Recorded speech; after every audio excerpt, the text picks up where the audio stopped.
This is Roland Sullivan, and the purpose of this video is to share with you some process results that I see from our 10 practices that I believe need to be integrated in order to achieve great success. And probably the difference here between many of the change methodologies is the utilization of large group interactive events of 300 to 1,000 people for 3 days. And I call these transformation experiences. They're intensive laboratories that come from the organization development heritage. And there's two. There's one with a leadership group, and it's only 12 or less people for 3 days, and it's then from 500, 1,000, 1,500, whatever. And I'm going to talk about 5 things. Engagement. I'm going to talk about organizational effectiveness. This is what change management is all about, right? I'm going to talk about execution. I'm going to talk about the borderless impact, and I'm going to talk about culture. Let's start with engagement. I use EADS. What are they, a $90 billion company? I think they've got $50 to $100 billion in sales waiting. Might be more than that. I haven't got my numbers right. It's big. And they have many companies, many functions. They all get an assessment from the top HR group, probably with Gallup, poll, or I don't know, some of the very sophisticated, standardized, great instrumentations. And the group that we use this process in, their engagement score was the highest of the entire corporation. And of course, we have a very competitive client, and he just loves to beat every one of his peers on engagement. Because engagement, the IBM research says, over 1,000 executives globally, that engagement connecting is really an important thing right now in 2013. So engagement occurs in many ways. People get involved. The second one I'm going to talk about is organizational effectiveness. Oh, maybe 10 years ago, I did the most intense, fastest transformation experience ever with the IT division from Northwest Airlines. I just got a call the other day from Bob Dufect. He's now at United Health, and he says he still uses the principles from the whole systems transformation every day. And he says Delta just hired the CIO from Northwest Airlines because our function was more effective than theirs. And I can verify that because I travel a lot globally, and when I was always on Delta, there was trouble at the counter with their computer. They couldn't get the information for me.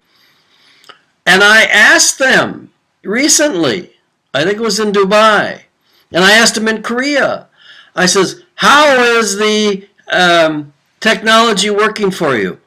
It's just changed. It's wonderful. For the first time, it's finally working. That's organizational effectiveness. Huge. How many millions of people does that impact?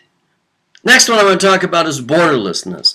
You know, Dr. Rothwell and I have been involved with the ARTO, the Training and Development Organization of Asia. And we were just at the 39th conference. I brought Bill in on video. But a big concern that Asia has is breaking down the barrier between the U.S.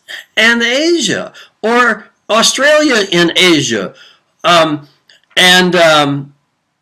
This process does that. So I can even go to a local small situation with Woodbury Communities Group, where we have broken down the border between the police, the fire, and emergency services. And we can document the saving of lives. You know, when the policeman gets there first to do the fire, he can save lives. They're trained. Okay. And, I'm just going into a borderless challenge in Korea, because the Koreans are saying, how do we train all our management and our people to work with non-Koreans? And then there's another issue. There's a big difference between China and the U.S. and India and South America. That's a real issue today. This process melts all of that. Now I want to talk about culture. Shine, Burke at Columbia, all the culture experts say is if you focus directly on culture, you're not going to be as effective as if you work culture in terms of the entire organization, especially when you're dealing with business issues. I'm going to give two examples. One was a financial organization. 4 of the 6 largest companies wanted to integrate for survival. And we did a pilot there of just 2,100 people, 3 sessions of 700. And I remember that a woman standing up in the back, or in the end of the summit, and she says, I was going to resign, but because of what I've experienced here, I'm not going to resign. What I learned later is that corporate HR had 27 people on the list that were resigning. 25 re-signed back up because they didn't want to miss out on all the excitement of the new culture created.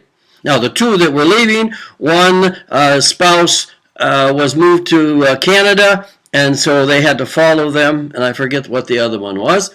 And what occurred there is that the impact of the new energy was so phenomenal that they became the most loved brand in the country. Coca-Cola was number 2.